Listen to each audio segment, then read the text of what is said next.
She asked me, how could I express gratitude? My first thought was, gratitude to whom? But she meant gratitude to myself. Whoa, hold on a second. Let me say that again because it sounded weird just now when I said it, even to me. Gratitude to myself. You're listening to The Creative Imposter, episode number 65.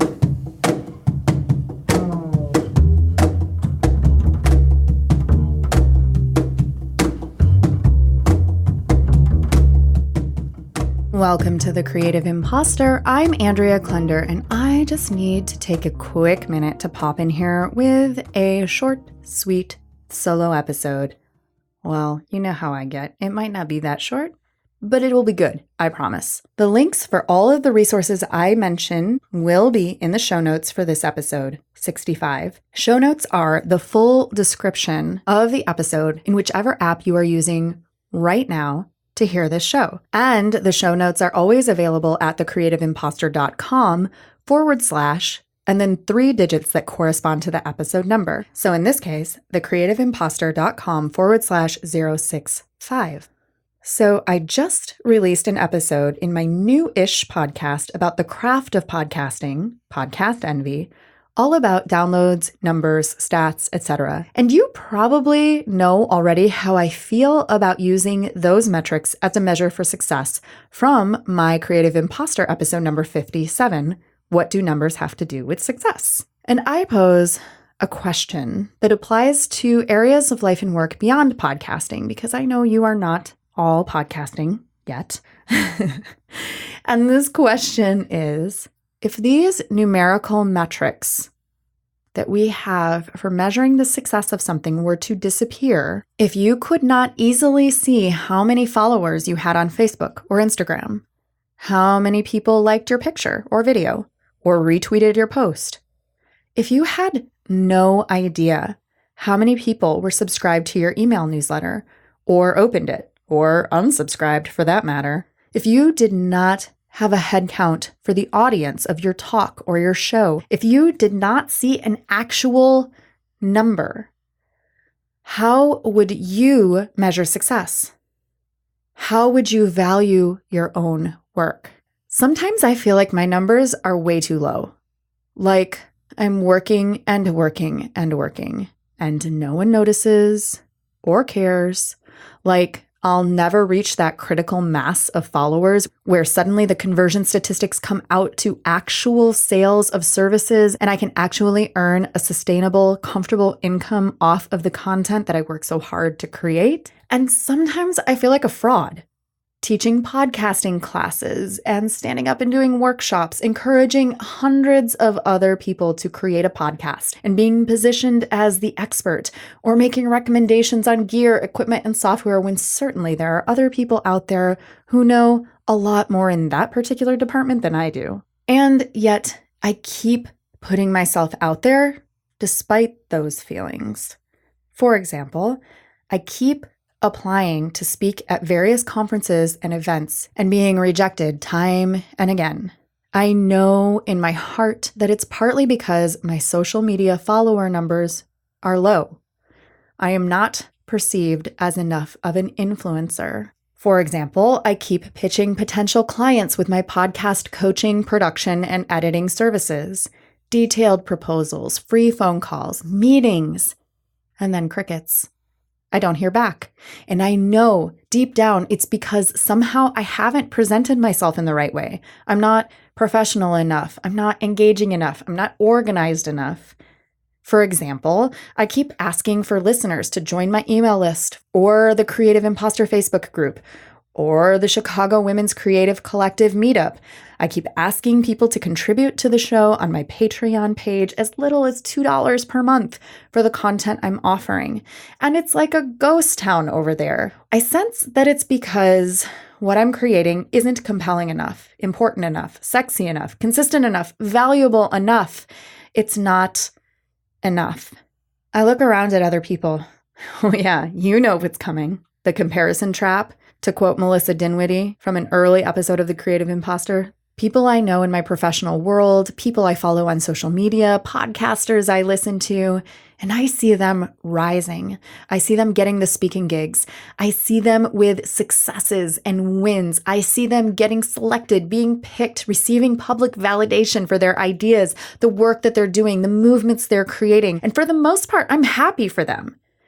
I want to be even more thrilled for them. But honestly, my jealousy holds me back, and I find my mind sucked into a whirlpool of what does she have that I don't? But she's only been doing this for 3 months and I've been at it for years. When do I get a turn, a chance, a moment? It sucks. It sucks. It feels horrible. I hate when my mind does that to me. I feel icky even admitting it to you right now, here on this podcast. Ugh. So why am I admitting it? Why am I telling you this? I'm not trying to complain for the sake of complaining. That's not what this is about. But recently, I was on a community Zoom call with personal transformation coach and intuitive guide Charlotte Alea from episode 34. Charlotte offers these monthly calls for members of her free Facebook community, which I will link in the show notes. And each person on the call has the opportunity to ask a question or share what's on their mind for a few minutes. I asked about self-care because I am working really hard right now. So, okay, if you know me, you know that I am always working really hard, but I am working harder than I have in a while on a variety of projects and for clients. And even as I'm recording this, it's midday on a Tuesday, and I haven't even changed out of my pajamas because I immediately started working moments after waking up at 7 a.m., and I will likely continue working until I am too tired and need to go to bed. I just can't seem to get ahead of my workload. And yet, a couple weeks ago, I had this intuitive reading with Tina Conroy for her podcast, The Intuitive Woman. And Tina said that I have an immense opportunity in front of me right now for a short window of time. And if you want to know more about that window of opportunity, you're just going to have to go subscribe to her show, The Intuitive Woman, and wait for that episode and find out. But she also said that though I have this window of opportunity, I will need to reprioritize self-care if I am to take advantage of it. And yes, I totally believe in self-care. I mean, I teach yoga and I do meditation and I am meditating, but it's like in fits and starts right now. And it doesn't feel like enough. I feel tired. I feel exhausted. And when I am working from waking to sleep, and still working in my mind while I'm sleeping and still falling behind deadlines of what I have promised people, how on earth can I prioritize self-care?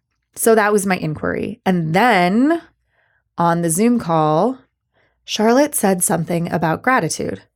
She asked me, how could I express gratitude? My first thought was, gratitude to whom? But she meant gratitude to myself. Whoa, hold on a second. Let me say that again because it sounded weird just now when I said it, even to me. Gratitude to myself for reaching a new level in my career. A place where I have so much work on my plate, and for the first time, it is all work that I want to be doing. That is meaningful, work that I have asked for. Not much more than a year ago, I was working part-time jobs at various places on and off that had little to nothing to do with anything on my desired career path. Heck, I didn't even know what my desired career path was exactly. It wasn't clear. It was rocky, uneven, winding, and uncertain. But I put my head down and I kept going, even though I couldn't see very far ahead, blind faith and fingers crossed that I was going in the right direction. And now, right now, in the midst of all of this crazy work that I feel like I'm drowning in, it's time to pause.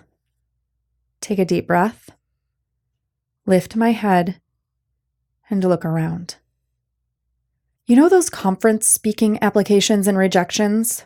Well, I received another one this month. The subject line of the email said, Speaking update from Podcast Movement 2018. I knew when I applied it was a long shot. Podcast Movement is the biggest podcasting conference of the year, and who am I to think that I, with my small download numbers, deserve a spot on that speaking list? Terry Gross is the keynote speaker this year, for God's sake. I clicked the email with a heavy heart and read, "Since you submitted your session, the team has been hard at work going through the nearly 600 submissions, and I am happy to say that if you're receiving this email, you had a submission selected to be a part of Podcast Movement 2018. I read it again.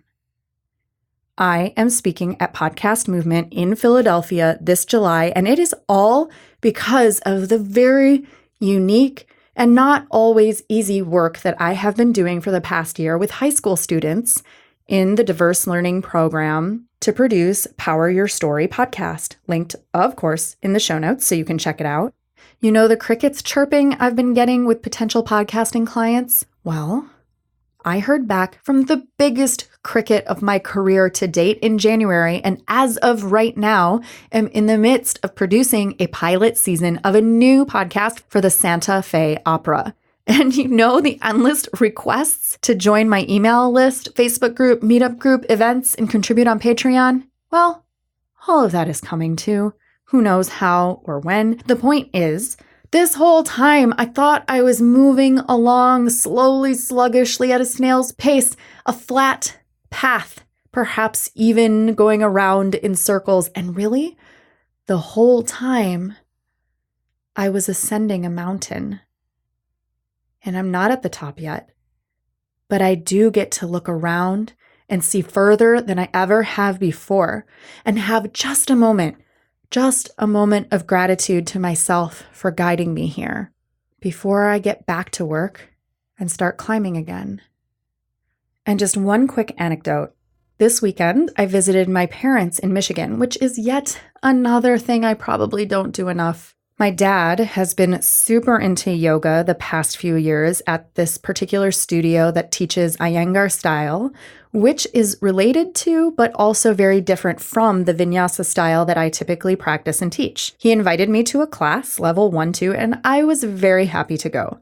One thing I hate, though, is going to another yoga studio and having the teacher somehow know that I also teach yoga. I'm not 100% sure why. It makes me feel like she'll have all these expectations or there's more pressure or something. I just prefer to be anonymous, and I prefer to imagine that I am a complete beginner. In this case, it was the owner of the studio who was teaching, and I've been to her class once before many years ago, so she does know that I teach yoga, but I just had to let that go. And she, by the way, is an excellent teacher, very detail-oriented in terms of alignment in the postures and telling you where and what you should be feeling in each variation or with each very simple but mind-blowing cue. One thing that always surprises me about Iyengar classes is that because of this precision of alignment and cueing, I always discover something new about an old pose. That same old downward-facing dog, child's pose, or God forbid handstand, the most dreaded of all yoga poses for me. And by stretching out of my comfort zone in terms of the habitual ways I practice those poses, and even the muscles I have become accustomed to relying on in my practice, I always learn something new about my own body. And as I left that hour-long class feeling longer, taller, and a little sore in my armpits and glutes, I felt immense gratitude both to and from my body for those 60 minutes of paying attention and pure awareness. So maybe it's in that space of beginner's mind that I can discover the perfect balance between acknowledging my accomplishments, expressing gratitude for my success, and starting again on the path because there's still so much more possibility that lies ahead. This episode was mixed by Edwin Ruiz. Our theme music is by Jovia Armstrong. In our next episode, I'll be talking with Susan Chu about the healing power of crystals, authenticity, and making the leap from successful corporate career to entrepreneurial holistic practitioner. I thank you so much for listening, and I'd love to know what's resonating with you these days on The Creative Imposter, and what else would you like to learn or hear more about? Would you take just a couple of minutes and leave me a short review using the Apple Podcasts app or in iTunes on your computer and clue me in? You can also get a free guided meditation for self-compassion. Yeah, self-gratitude, self-compassion, not the same thing. But right now, you can get the guided meditation for self-compassion at thecreativeimposter.com/magic. And who knows, maybe, just maybe, in the coming weeks, I'll send a link for a self-gratitude meditation for everyone subscribed on that list. You can also join the Creative Imposter Facebook group, where I'll be announcing details about our Summer Self-Care Society for Creatives in April. In the meantime, I am wishing you a moment, just a moment this week, to pause, take a deep breath, lift your head, and look around at everything you've accomplished so far on your journey.